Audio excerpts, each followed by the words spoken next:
नमस्ते दोस्तों, आप सबका मेरे चैनल में स्वागत है। आज की कहानी है पति को हुआ अपनी गलती का एहसास। कहानी को पूरा सुने, अच्छी लगे तो लाइक शेयर और चैनल को सब्सक्राइब कर दें। धन्यवाद।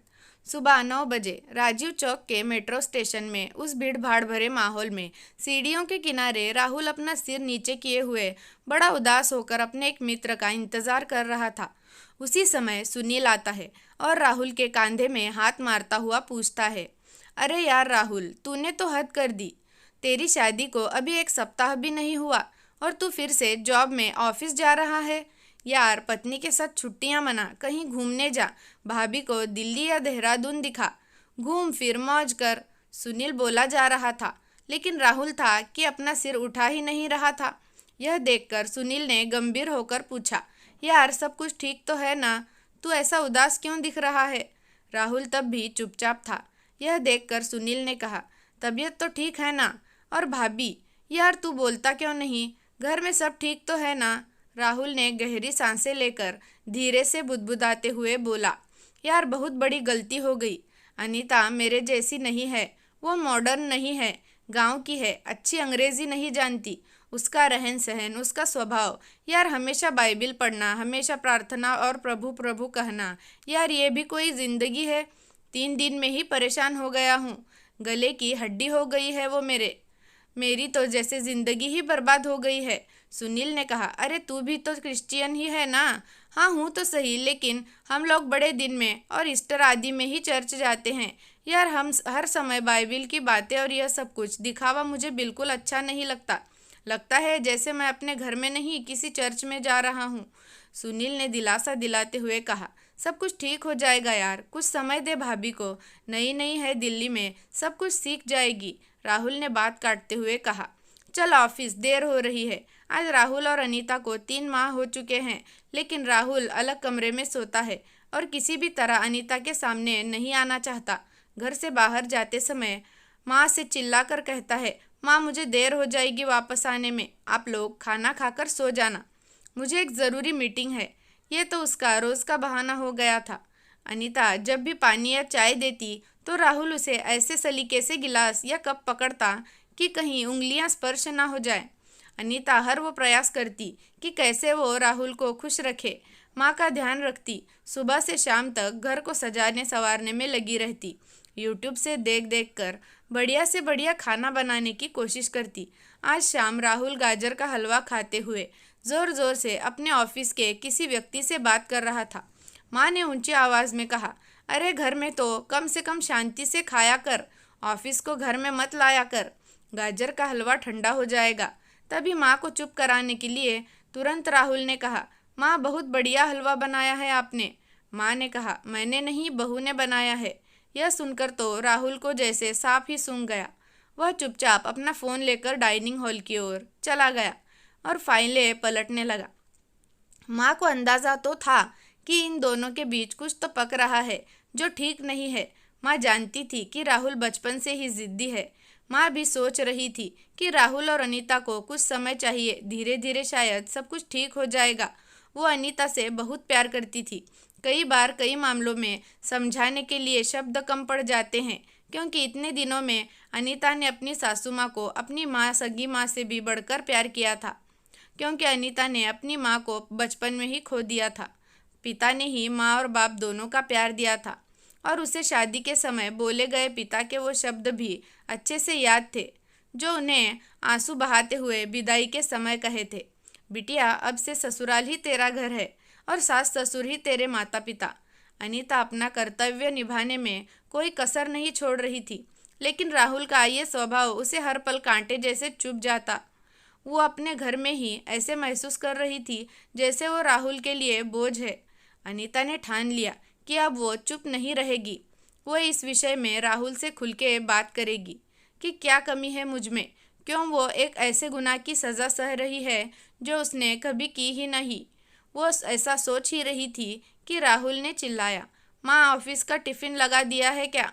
अनीता ने टिफ़िन उठाकर राहुल की ओर बढ़ाते दिया, लेकिन जैसे ही राहुल ने टिफ़िन का हैंडल पकड़ा, अनीता ने उसका दूसरा हिस्सा नहीं छोड़ा और बोली, मैं आपसे कुछ बात करना चाहती हूँ। और भरे हुए गले से आंसू बहाते हुए बोली, यदि मैं तुम्हें पसंद नहीं हूँ तो मुझे मेरे पापा के घर छोड़ आओ। राहुल कुछ बोल नहीं पाया, बस धीरे से बोला, ओके देखता हूँ। अनीता की ये बातें जैसे राहुल के कानों में ज़ोर ज़ोर से गूंज रही थी। पूरा दिन उसका काम करने में मन ही नहीं लगा। वो सोच रहा था, क्या हो रहा है मेरे जीवन में, किसकी गलती है, क्यों यह सब कुछ हो रहा है। अनीता सुंदर है, पढ़ी लिखी है, लेकिन आखिर क्यों। जो भी हो अंदर से कहीं लग रहा है, चलो अच्छा है, बला टली। वो अपने घर चली जाएगी, कुछ दिनों में तलाक आदि के पेपर तैयार करवा लूँगा। वो भी किसी और से शादी कर सकती है और मैं भी आज़ाद। वो उसे इस उधेड़बन में पूरा दिन कुछ काम न कर सका और टिफ़िन भी खाना भूल गया। वो जैसे ही घर पहुंचा तो क्या देखा, माँ बिस्तर में पड़ी हुई है, उसे बहुत तेज़ बुखार है। अनीता ने कहा, सुनिए, माँ को जल्दी किसी अच्छे डॉक्टर के पास ले चलिए। मैं सुबह से कह रही हूँ, चलो किसी ऑटो में किसी डॉक्टर के पास चलते हैं, तो माँ मना कर रही है। माँ कराते हुए बोली, अरे रहने दे बेटा, थोड़ा बुखार है, दवा खाकर ठीक हो जाऊंगी। राहुल ने माँ के माथे पर हाथ लगाकर देखा तो कहा, अरे माँ, बुखार से आपका शरीर तप रहा है।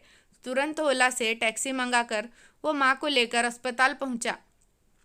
पूरे रास्ते अनीता माँ को संभाल रही थी और माँ के लिए लगातार प्रार्थना कर रही थी और दिलासा देती रही, आप ठीक हो जाओगी, आप चिंता मत करो।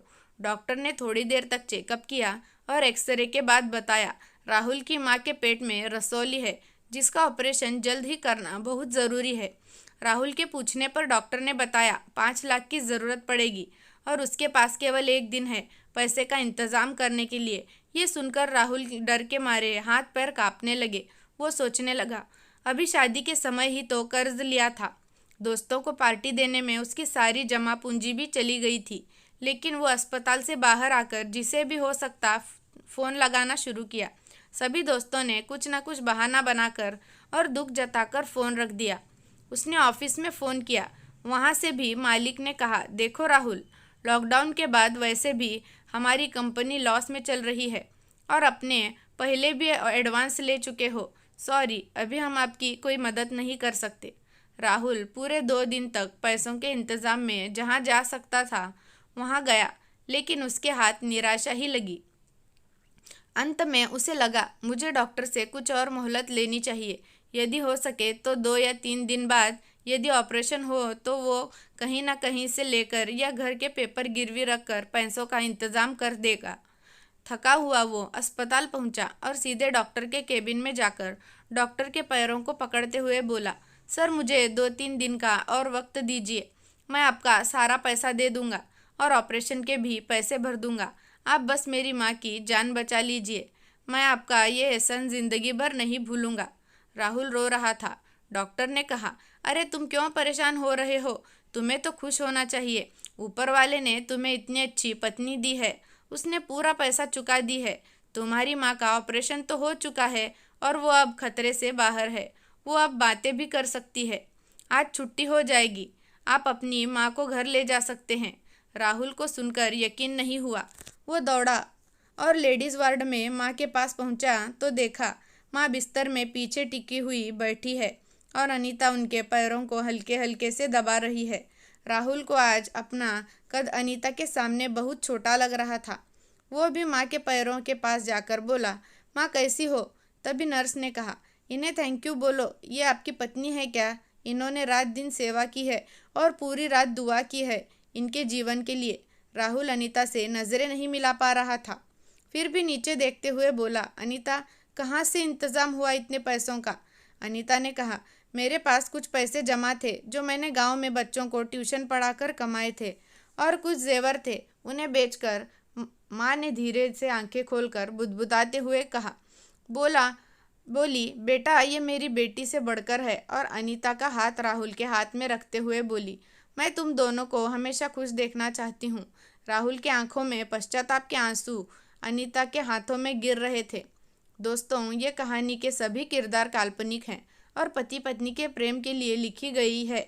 यदि किसी भी व्यक्ति का नाम या कहानी इससे मिलती हो तो यह केवल एक संयोग होगा। आपको कहानी कैसी लगी कमेंट करके ज़रूर बताना। अच्छी लगी हो तो लाइक, शेयर और चैनल को सब्सक्राइब ज़रूर करना। धन्यवाद।